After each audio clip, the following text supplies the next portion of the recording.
تو ایک یہ شرک ہے. دوسرا شرک کیا ہوتا ہے کہ اللہ کے حکم کے مقابلے میں کسی کے حکم کو فالو کرنا. یہ شرک اصغر ہے. یہ مارکیٹ میں بہت ہول سیل کے حساب سے چل رہا ہے. تو اللہ نے دونوں کی نفی کی ہے. اللہ نے کہا جب میں خدا ہوں تو ماننی کس کی ہے؟ میری.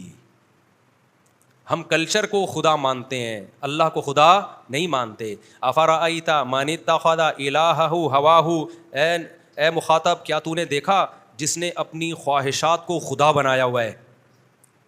اپنی خواہشات سے پوچھتا ہے کہ کیا دل چاہ رہا ہے. خواہشات کہتی ہیں پینے کا دل چاہ رہا ہے, شراب پینے کا, چل بھائی پی لیتے ہیں. خواہشات کہتی ہیں چوری کا دل چاہ رہا ہے, چل بھائی چوری. خواہشات کہتی ہیں انٹرنیٹ پر فحش فلمیں دیکھنے کا دل چاہ رہا ہے, چل بھائی یہ خواہش پوری کرتے ہیں. تو اس کا خدا اللہ ہے یا خواہشات ہیں؟ غلام کی اپنی مرضی چلتی ہے. آپ کسی آفس میں بیٹھے ہو, آپ کو تنخواہ بھی ملتی ہے, آپ کا ایک باس بھی ہے. باس نے آپ کو کہا کہ یار ایسا کر 2 دودھ پتی بنا کے لا. آپ دودھ پتی کے بجائے آپ گرین ٹی بنا کے لے آئے. وہ کہا بھائی تو گرین ٹی نہیں, میں نے تو تیرے کو دودھ پتی بولا تھا. آپ کیا سر میرا جو دل چاہ رہا ہے نا وہ گرین ٹی کا چاہ رہا ہے, 1 کپ آپ پئیں گے 1 کپ, میرا تو دل چاہتا ہے میں تو وہی کرتا ہوں. لیکن سر آپ میرے باس ہیں. باس اور سنائیں کیسے ہیں آپ؟ ہو سکتا ہے باس ایک دفعہ برداشت کر لے. اس کے بعد باس نے کہا ایسا کر نہاری لے کر آ, اپنے لیے بھی 2 روٹی لیا, آج تجھے بھی ساتھ بٹھا کے کھاؤں گا. آپ بریانی لے کر آ گئے. باس کہہ رہے میں نے تجھے بریانی نہاری بولا تھا. آپ کہ سر میرا جو دل چاہ رہا ہے نا, نہاری تو رات میں نے کھائی ہے, مفتی صاحب کی ویڈیو دیکھی تھی, میرا دل چاہ میں کھا لوں, تو رات تو میں کھا چکا ہوں, اب میں کیا کھاؤں گا؟ بریانی. باس کہے گا ایسا کر یا تو میری کرسی پہ آ کے بیٹھ جا, یہی کہے گا نا, یا مجھے باس کہنا چھوڑ دے, یہ تکلف نہ کیا کر. تو ہم بھی یہی کچھ کر رہے ہیں اللہ کے ساتھ. زبان سے کہتے ہیں لا الہ الا اللہ, بچہ پہلا جملہ ہمارے یہاں سیکھتا ہے لا الہ الا اللہ, کوئی معبود نہیں ہے, غلامی کے لائق صرف اللہ ہے. اس کے بعد سارا دن مانتے کس کی ہیں؟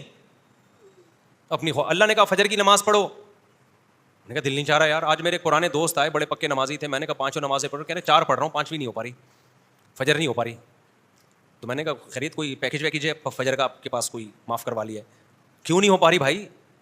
آپ کو کہیں انٹرویو کے لیے بلائے, کوئی اچھی جگہ جاب آ جائے اور صبح 4 بجے بلایا جائے, 5 بجے, چھوڑے انٹرویو کو, ڈیٹنگ پوائنٹ میں اگر 4 بجے کا ٹائم دے محبوبہ, کوئی یہ کہے گا کہ جی میری آنکھ نہیں کھلی؟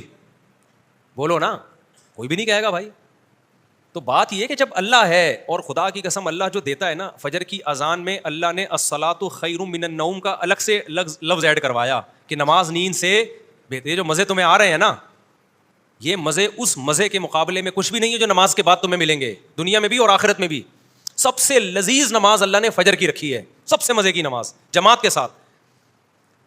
تو یہ دوسری نوعیت کا شرک ہے, اس کی بھی قرآن میں بہت زیادہ بولو نفی ہے. بھائی یہ صرف اللہ ہے, کسی کو نہیں مانتا, ایسی کی تیسی. لوگوں سے بولا کرو. میں اکثر ایک واقعہ سناتا ہوں.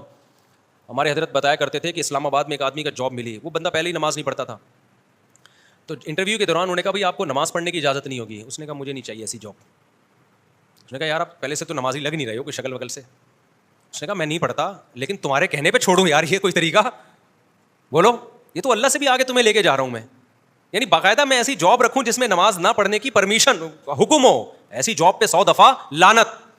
پڑھتے نہیں پڑھتے ہمارا معاملہ ہے, لیکن جاب میں یہ شرط کہ نہیں پڑھے. تو یعنی روزی اللہ دے رہا ہے, لیکن روزی میں شرط یہ کہ اللہ تیری عبادت نہیں کروں گا میں. تو روزی تو اللہ پھر بھی دے دے گا میرے بھائی, لیکن اس روزی وہ آگ کے انگارے بنیں گے تمہارے لیے. یعنی آپ کسی سے رزق لے بھی رہے ہو, باپ سے کہہ رہے ہو ابا مجھے جیب خرچی دے دو, لیکن پسٹول خرید کے آپ کو ماروں گا میں. تو ابا دے تو دے گا, لیکن چھوڑے گا نہیں وہ تمہیں. دیتا تو اللہ نافرمانوں کو بھی ہے اور فرما برداروں کو بھی ہے. تو یہ احکام اللہ نے بیان کیے. اور تیسرا حکم جو اللہ نے بہت زیادہ قرآن میں بیان کیا ہے, ہر رکوع میں, ہر پارے میں, بار بار. میں یہ اس لیے 3 احکام کو بار بار کر رہا ہوں کہ انہی تینوں کو چھوڑا ہوا ہے ہم نے, اور میں اسی تینوں پہ بہت زیادہ اسی وجہ سے بیان کرتا ہوں کہ قرآن کے بیسک ٹاپکس ہیں. وہ تیسرا کیا, مرنے کے بعد ختم نہیں ہوگا میرے بھائی. مرنے کے بعد تمہیں نظر آتا ہے کیڑے کھا کے ختم کر دیتے ہیں, یہ تمہاری باڈی ختم ہوتی ہے, تم ختم بولو نہیں ہوتے, تم فنش نہیں ہوتے, روح باقی رہتی ہے, جس کو عذاب بھی ہوتا ہے ثواب بھی. اور میدان حشر میں دوبارہ ایک جسم ملے گا تمہیں. ہمیشہ کے لیے انسان فنا ہونے کے لیے نہیں آیا. موت کے بعد زندگی ہے جس میں اچھوں کو اچھے کا حساب ملے گا, بدلہ ملے گا, بروں کو برائی کی سزا ملے گی. یہ چیز بھی سائنسدان نہیں مانتے.